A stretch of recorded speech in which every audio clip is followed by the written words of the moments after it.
तर नरेंद्र पाटील खासदार होणार, उदयनराजे हरू शकतात, हे घराच्या भिंतींवर लिहून ठेवा, असा विश्वास महसूल मंत्री चंद्रकांतदादा पाटील यांनी वाई येथील सभेत व्यक्त केला आहे.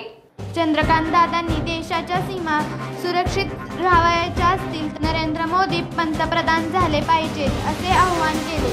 तर उदयनराजे भोसले यांना हरवणं अवघड नसल्याचे सांगितले.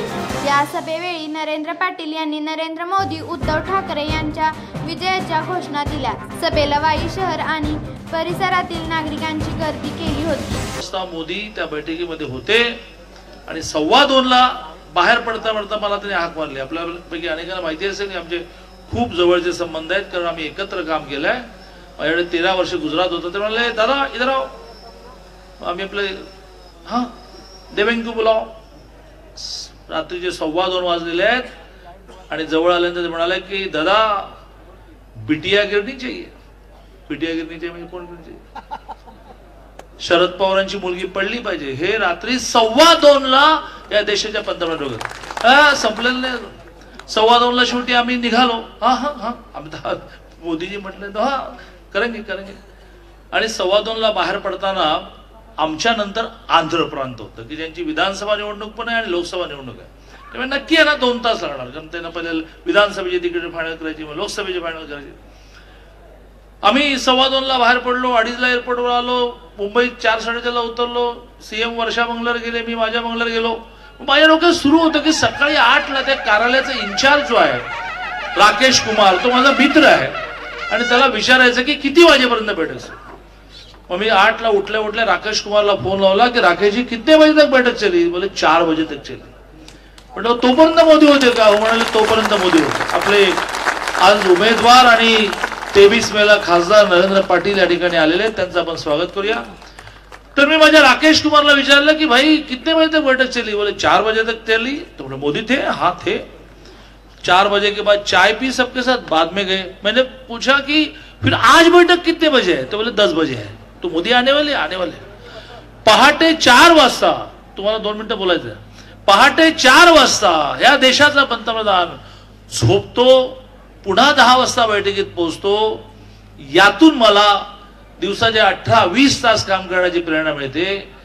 आणि म्हणून मला असं वाटतं की पुढचे 10-12 दिवस हा देश सक्षम झाला पाहिजे, देशाची सीमा सुरक्षित झाला पाहिजे. घटनेचे 371 कलम रद्द झाल्याशिवाय काश्मीर वाचणार नाही, ही प्रेरणा मनामध्ये घेऊन आपण सगळेजण काम केलं पाहिजे. एक छोटा उपाय सांगतो आणि थांबतो. आज रात्री घरी गेल्यानंतर जो खडू भिंतीवर लिहिल्यानंतर पुसलं जाईल, कारण पुसलं नाही झालं तर बायको रागावी, त्या खडूने भिंतीवर एक धनुष्यबाणाचं चिन्ह काढायचं. जसं काही मला जेवढं येतं तसं काढायचं आणि त्या धनुष्यबाणाच्या खाली राहायचं की उदयनराजे हरू शकतात, कंसात किंवा डॅश मी हरवणार, असं लिहायचं. आणि रोज उठल्यानंतर बाहेर पडताना असा बॅच लावायचा. उद्यापासून प्रत्येकाचा बॅच पाहिजे आपल्या शरीरात. मी अक्षरशः शर्ट घालण्यापूर्वी हे 2 बॅच लावतो. त्यामुळे तिथे लिहायचं धनुष्यबाण, उदयनराजे हरू शकतात, मी त्यांना हरवणार आहे. या वाक्याचं मनामध्ये एकदा स्मरण करायचं. बघा कशी एनर्जी येते.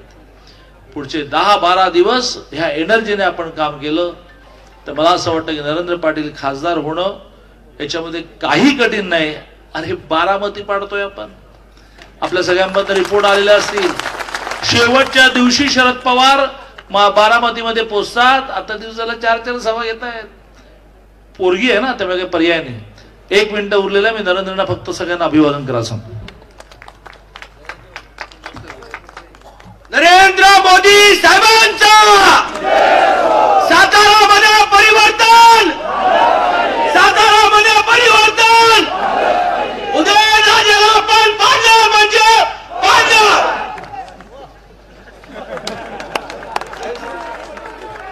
सर्वांचा मी आभार मानतो. उशीर आल्याबद्दल दिलगिरी व्यक्त करतो. पाटणची सभा संपून मी या ठिकाणी आलो. आज मी सातारकरांच्या विश्वासावरती आणि परिवर्तनासाठी या ठिकाणी निवडणुकीमध्ये उभा आहे. माझ्या मागे माझा माथाडी कामगार आहे आणि माझ्या मागे आज समोर बसलेला सातारकर विश्वासाने उभा राहिलेला आहे. तोच विश्वास मी या ठिकाणी जिंकणार आणि शिवसेनेचं धनुष्यबाण परत एकदा या ठिकाणी मोठ्या संख्येने निवडून येणार. एवढंच सांगतो आणि थांबतो. जय हिंद, जय महाराष्ट्र. सर्व उपस्थित मान्यवरांचे मनपूर्वक आभार. आपल्या सर्वांचे मनपूर्वक आभार. आपण सर्वांनी शांततेत सहकार्य करायचं. सगळ्यांची बोलण्याची व्यवस्था केली. 371 कलम रद्द झाल्याशिवाय काश्मीर वाचणार नाही ही प्रेरणा मनामध्ये घेऊन आपण सगळेजण काम केलं पाहिजे. एक छोटा उपाय सांगतो आणि थांबतो. आज रात्री घरी गेल्यानंतर जो खडू भिंतीवर लिहिल्यानंतर पुसलं जाईल, कारण पुसलं नाही झालं तर बायको रागावी, त्या खडूने भिंतीवर एक धनुष्यबाणाचं चिन्ह काढायचं. जसं काही मला जेवढं येतं तसं काढायचं आणि त्या धनुष्यबाणाच्या खाली राहायचं की उदयन राजे हरू शकतात कंसात किंवा डॅश मी हरवणार असं लिहायचं. आणि रोज उठल्यानंतर बाहेर पडताना असं बॅच लावायचा. उद्यापासून प्रत्येकाचा बॅच पाहिजे आपल्या शरीरात. मी अक्षरशः शर्ट घालण्यापूर्वी हे 2 बॅच लावतो.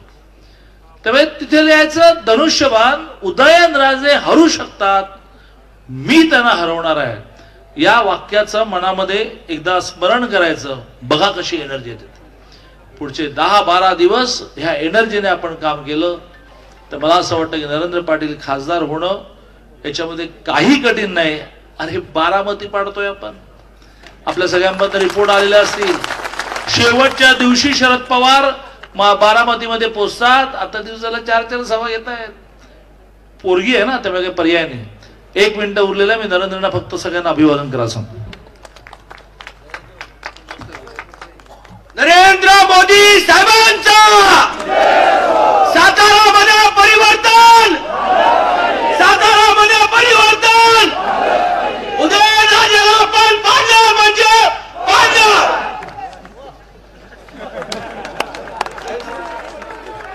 सर्वांचा मी आभार मानतो. उशीर आल्याबद्दल दिलगिरी व्यक्त करतो. पाटणची सभा संपून मी या ठिकाणी आलो. आज मी सातारकरांच्या विश्वासावरती आणि परिवर्तनासाठी या ठिकाणी निवडणुकीमध्ये उभा आहे. माझ्या मागे माझा माथाडी कामगार आहे आणि माझ्या मागे आज समोर बसलेला सातारकर विश्वासाने उभा राहिलेला आहे. तोच विश्वास मी या ठिकाणी जिंकणार आणि शिवसेनेचं धनुष्यबाण परत एकदा या ठिकाणी मोठ्या संख्येने निवडून येणार. एवढंच सांगतो आणि थांबतो. जय हिंद, जय महाराष्ट्र. सर्व उपस्थित मान्यवरांचे मनपूर्वक आभार. आपल्या सर्वांचे मनपूर्वक आभार. आपण सर्वांनी शांततेत सहकार्य करायचं. सगळ्यांची बोलण्याची व्यवस्था केलेली आहे.